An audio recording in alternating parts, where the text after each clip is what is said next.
మహారాష్ట్రలో కూటమి ప్రభుత్వాన్ని సంక్షోభంలో నెట్టేందుకు షిండే ఒక పక్కన ప్రయత్నం చేస్తూ పరోక్ష బెదిరింపులు చేస్తుంటే అజిత్ పవార్ మాత్రం ప్రశాంతంగా ఉన్నాడు. తన పని తను చేసుకుంటున్నాడు. ఏ భయము లేదు. ప్రభుత్వం కూలిపోతుందన్నటువంటి భయము లేదు.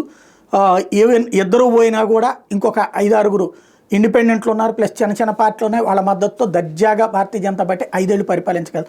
అక్కడ ప్రజలు భారతీయ జనతా పార్టీ నేతృత్వం కూటమికి ఇచ్చారు, కానీ షిండేని చూసేయలేదు, లేకపోతే కనుక అజిత్ పవార్ని చూసేయలేదు. వీళ్ళ వలన వాళ్ళకి బెనిఫిట్ అయినటువంటి సందర్భం.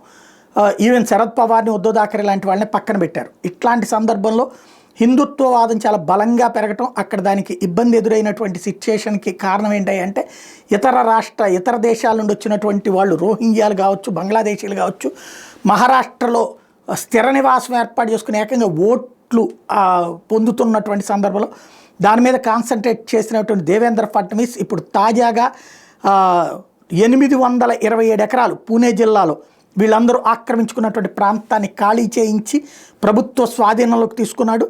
ఆ సందర్భంగా ఎదురైనటువంటి మొత్తం ఉద్రిక్తతల్ని కంట్రోల్ చేసుకొచ్చాడు.